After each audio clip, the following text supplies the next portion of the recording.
안녕하세요. 조용히 쌓는 부입니다.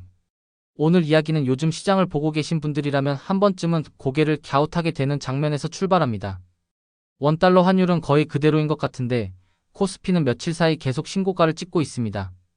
예전 같으면 코스피가 이렇게 강하게 오를 때는 원화 강세, 그러니까 환율이 같이 내려오는 그림을 자연스럽게 떠올렸을 텐데 지금은 그 공식이 잘 맞지 않는 것처럼 보이죠. 그래서 오늘 영상에서는 이 상황을 단순히 이상하다 해서 끝내지 않고 지금 코스피를 밀어 올리고 있는 힘이 무엇인지, 그리고 왜 그 힘이 환율에는 거의 반영되지 않고 있는지, 이 두 가지를 차분하게 분리해서 정리해 보려고 합니다. 이 영상을 끝까지 보시면 지금 같은 장에서 내가 괜히 불안해할 필요가 없는 부분과 오히려 조용히 점검해야 할 포인트가 어디인지가 조금은 또렷해질 겁니다. 이런 방향의 이야기들이 도움이 되신다면 구독과 좋아요로 조용히 함께 해주셔도 좋겠습니다. 이제 시작해 보겠습니다. 요 며칠 코스피 흐름을 숫자로 먼저 떠올려보면 체감이 아니라 실제로도 꽤 빠른 상승이었습니다. 며칠 사이 수십 포인트, 많게는 100포인트 가까이 지수가 올라왔고 장중에는 역사적 고점이라는 표현이 전혀 과장이 아닌 레벨까지 올라왔죠. 그런데 같은 기간 원달러 환율은 1440원대 안팎에서 몇 원 움직이는 정도에 그쳤습니다.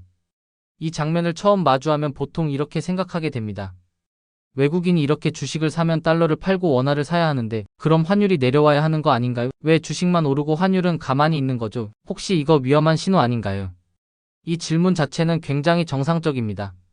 다만 답은 생각보다 단순하지 않습니다.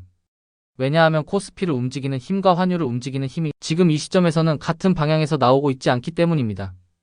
먼저 코스피를 밀어 올린 쪽부터 차분하게 보겠습니다. 이번 신고가 흐름의 핵심 엔진은 굉장히 명확합니다.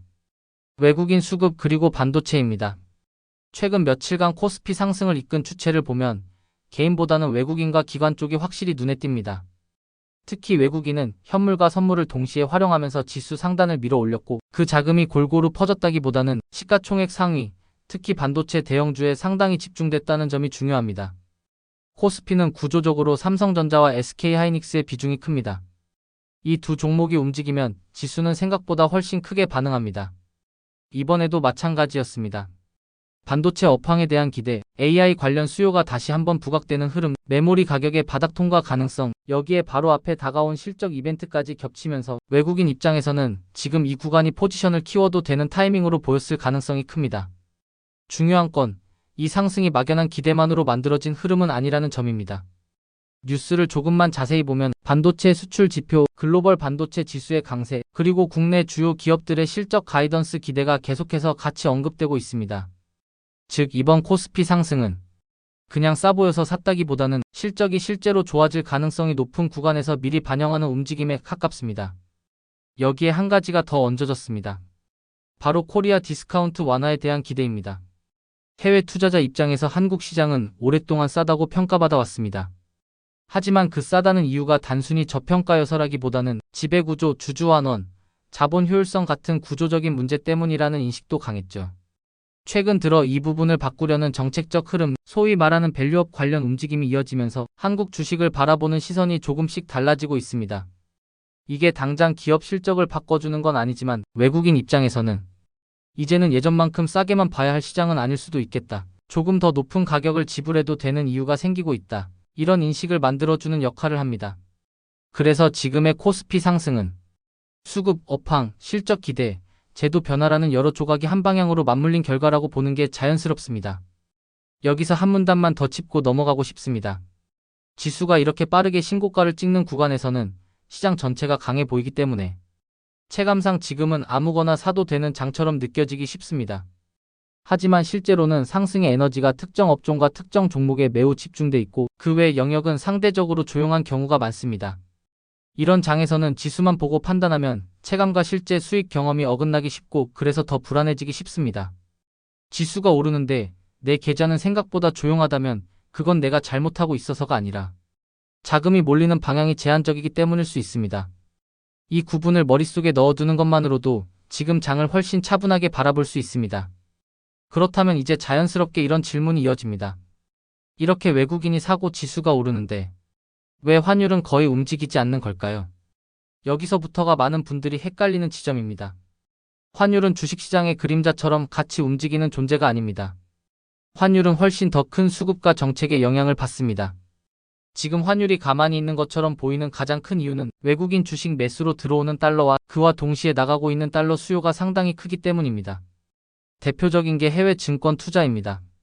국내 투자자, 특히 연기금을 포함한 기관 자금은 꾸준히 해외 자산 비중을 늘려오고 있습니다. 이 과정에서는 필연적으로 달러를 사야 합니다. 외국인이 한국 주식을 사면서 달러를 팔아 원화를 사더라도 같은 시기에 국내 쪽에서 해외 주식이나 채권을 사기 위해 달러를 사면 환율은 그 사이에서 상쇄됩니다. 최근 한국은행 총재도 비슷한 취지의 발언을 했습니다. 현재 환율 레벨이 단순한 경제 펀더멘털만으로 설명되기보다는 해외 투자 확대와 같은 수급 요인이 크게 작용하고 있다는 점을 직접 언급했죠. 이 말은 바꿔 말하면 지금 환율은 주식시장 하나만 보고 움직이는 상태가 아니라는 뜻입니다. 여기에 정책적인 요소도 큽니다.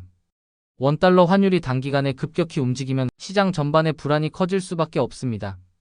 그래서 일정 레벨 이상에서는 당국이 변동성을 완화하려는 방향으로 개입하거나 연기금의 환해지 비중을 조절하는 식의 대응이 나옵니다.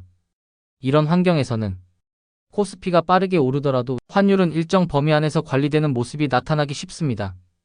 또 하나 중요한 포인트는 실무적인 부분입니다.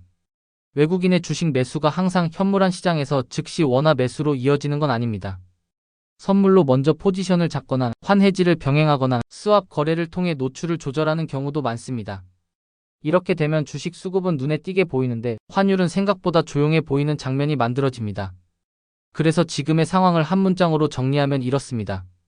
코스피는 반도체 중심의 실적 기대와 외국인 수급이 직접적으로 밀어올리고 있고 환율은 그와 별개로 해외 투자, 연기금 흐름, 정책 해지 수요 같은 더 큰 축이 동시에 작동하면서 눌려있는 상태입니다. 이제 중요한 건 앞으로입니다. 이 흐름이 계속 이어질 수 있을지 아니면 어디선가 균열이 생길지를 판단하려면 몇 가지를 조용히 점검할 필요가 있습니다. 첫째, 반도체 실적입니다. 지금의 상승은 기대가 선반영된 측면이 큽니다. 실적 발표 이후에도 컨센서스가 실제로 상향되는지 아니면 기대가 먼저 달렸던 것인지가 중요합니다. 둘째, 외국인 수급의 성격입니다. 현물 중심의 매수가 계속 이어지는지 아니면 단기적인 선물 수급에 그치는지에 따라 지수의 지속력이 달라질 수 있습니다. 셋째, 환율은 레벨보다 변동성입니다. 환율이 지금처럼 조용하더라도 변동성이 갑자기 커지기 시작하면 외국인 수급이 빠르게 흔들릴 수 있습니다. 이 지점에서 개인 투자자가 가장 경계해야 할 건 지수가 오른다는 이유만으로 내 포트폴리오를 갑자기 바꾸거나 지금까지 잘 지켜온 원칙을 흔드는 행동입니다. 지금 장은 분명 강합니다. 하지만 강한 장일수록 우리가 해야 할 일은 더 단순해져야 합니다. 정한 날에 정한 금액으로 정한 자산을 사는 구조가 이미 있다면 굳이 시장의 속도에 마음을 흔들 필요는 없습니다. 지금 같은 구간에서는 새로운 판단을 추가하기보다 기존에 세워둔 기준이 여전히 유효한지를 점검하는 정도면 충분합니다. 코스피가 신고가를 간다고 해서 모두가 지금 당장 무엇인가를 바꿔야 하는 건 아닙니다. 환율이 안 움직인다고 해서 반드시 위험 신호인 것도 아닙니다. 시장은 항상 여러 힘이 동시에 작용하면서 움직입니다. 그걸 한 방향으로만 해석하려고 할 때 불안은 커지고 판단은 급해집니다. 조용히 흐름을 이해하고 내 자리에서 할 일을 계속하는 것, 그게 이런 장에서 가장 강한 전략인 경우가 많습니다. 조용히 쌓는 부, 마음이 편안해지는 투자 이야기. 이 영상이 도움이 되셨다면 구독과 좋아요로 함께 해주세요. 여러분의 투자 여정에 작은 힘이 되겠습니다.